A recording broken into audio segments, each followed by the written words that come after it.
Hello friends, let's talk about Indian Council Act 1861. In this particular lecture, we will talk about why this act was enacted, what were the main features of this act, and what is the essence of this act. So let's start.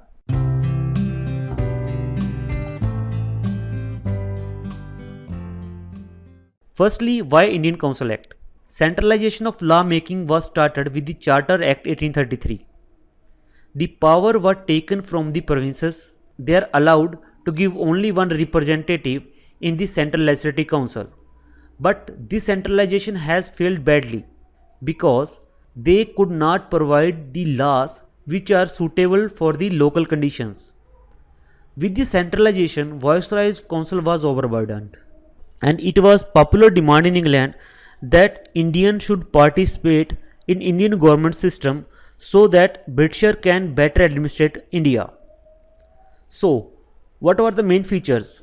It was passed by the British Parliament on 1st August 1861. This changes the composition of Governor General's Executive and Legislative Council. And the most significant feature of this act was the association of Indian with the legislative work. So let's discuss the features in detail. First, expansion of Governor General's Council. Fifth finance member was added in the council with this act, and also provisions were made to add 6 to 12 members in the Central Executive Council, out of which at least half members should be non-official, and these members were to be nominated by the Viceroy for the period of 2 years. More powers were given to Viceroy, like he was authorized to nominate one president to preside over the meeting of Executive Council in his absence. He had the power to make rule and regulation for the conduct of Executive Council. He can now create new provinces for legislative purpose, and he can appoint lieutenant governor for them. He has given the power to promulgate ordinances during the emergency, and it is without the concurrence of Legislative Council. However, the Central Council was empowered to legislate on all subjects concerning all persons and court in British India, but every bill passed required the assent of Viceroy.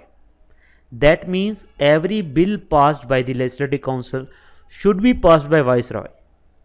Viceroy also, they have given the veto power with this act. He can withhold his assent with the power of veto if he felt that the bill is affecting the safety and peace and the interest of British India. He had to communicate all laws passed by Legislative Council to the Secretary of State, who could disallow them with the assent of Crown. These 3 points can be implemented in present India. Like there are 3 entities: state, governor and president. Now governor has to convey all the laws made by the state to the president, and president can declare them null and void or pass them. So with the act of Indian Council Act 1861, Viceroy was sitting on the position of governor between India and the crown. He has to convey all law passed by the Legislative Council to the crown through the Secretary of State, who could disallow them with the assent of crown. With this act, process of decentralization was started. With the Charter Act 1933, centralization of legislative work was started. The powers were withdrawn from the provinces to make law, and their representative were taken into the central legislation, which failed badly. Now the government of Bombay and Madras were given power to nominate one Advocate General and 4 to 8 members to its Executive Council for the purpose of legislative. These additional members can hold the office for 2 years only. See how the legislation power were given to Bombay and Madras government, but the consent of governor and governor general was made necessary for all legislation passed by them. Further, this act provided the establishment of new legislative councils for Bengal, northwestern frontier provinces and Punjab, which were later on established in 1862, 1866 and 1897. With this act, portfolio system was introduced in India.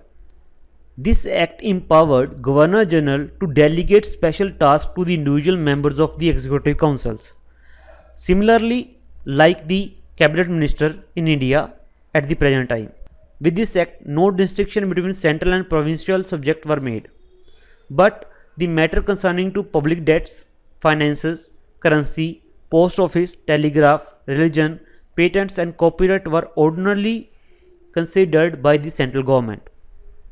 So let's talk about the sense of this act. We have seen many features of this act. This act vested the legislative power in the government of Bombay and Madras, but consent of governor and governor general were made necessary. Members has no power to criticize the administration or ask for some information.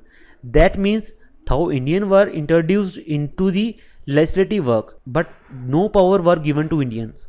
So they were dummy members.